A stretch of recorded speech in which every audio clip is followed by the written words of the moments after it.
So what's up mga kadimaano, panibagong araw, panibagong buhay.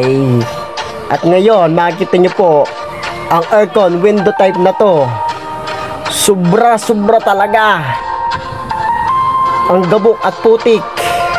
Oh grabe, ito na po, nabaklas na po namin. Kumakapit po talaga ang kanyang kalawang. Kung makikita nyo po mga pyesa ng aircon na to, inverter, super putik. Almost 2 years na po itong hindi nalilinis. Grabe, kinapitan na po talaga ng mga gabok-gabok. Yan po talaga, napakahina na ng ibinubugang hangin sa loob ng inyong kartot. Ito po yung mga ng board nya. Yan po, tulad nyan. Yan po yung pan blade. At yan po yung yero na nasa likod ng aircon, yung nagpapatibay. Sobra po talaga. At dito nga po ay ini-sprayan muna at binabasa bago po sabunin. At ito nga po pala, sinasabong ko na. Makikita nyo po talagang todo kuskus po talaga dyan. At yung iba ini-sprayan pa po, binabasa-basa. Grabe po talaga, kumakapit ang mga langis-langis at putik dito sa mga kinukuskus ko. At yan po, talagang mabulang-mabula po talaga. Ang kailangan na sabon ang nagagamit, hindi yan, para po tanggal ang mga nagkapit.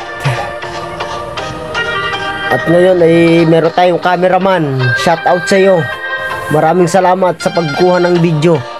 At ito po, super putik. Yan po mga ini-sprayan ni boss. At binabasa-basa po muna bago sabunin. Hindi po masasabon yan kung di mo nababasain. At ito po, habang binabasa niya, todo punas po o todo kuskus, parang naghuhugas lang ng pinggan. At ito po nga po pala ay binuhusan na ng liquid sosa na tinatawag na chemical upang matanggal ang mga nagkapit na jelly at mga maitim na putik. Super po talaga. Kaya mga aircon nyo po, ipalinis nyo na. Pag nakita nyo pong mahina bumuga ng mga hangin, ramdam na ramdam nyo po sa kwarto yan. Kapag hindi na lumalakas ang lamig. At yan po, makikita nyo po sa spray, tanggal ang putik na nagkapit. Yan po, makikita nyo, napakalakas ng aming pressure washer na ginagamit. At sa mga papalinis po, hanapin nyo na po si Darren Labonera, taga Barangay Kambuha, Sitio Bungliw. Mabilis nyo po siya makikita at kilala po yan. Diyan po lumaki sa Bungliw yan. Yan po, makikita nyo talagang umaanggos ang mga putik na nagkapit. Napakahina na po talaga ng hangin na binibigay niyan. Super na po talaga. Siguro mga 4 na timba bago po natanggal. Yan, shoutout yan Talaga may cameraman ako, binibidyohan pa ako habang nagigib ng tubig. Yan po, talagang umaagos sa mga putik. At ito nga po ay natapos na. At ito, makikita nyo mga parts, napakalilinis na. At yan po ay pagkatapos nyan, dyan na po namin bubuuin. Kita nyo po itong kanyang aircon na cover, napakalinis na din po. At ito ay unti-unti na po nawawala na rin yung mga putik-putik. At ang ganda na po tingnan, napakalinis na. Hindi na katulad kanina. Iyan, diba nakita nyo ang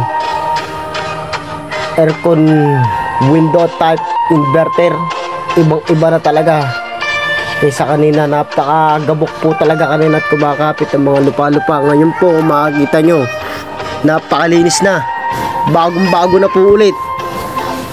Napakalamig na po nito sa kwarto pag binuhay ulit. At ito nga po, binuhay na. Napakalakas na ibinibigay ng hangin. At kasama po namin yung may-ari niyan.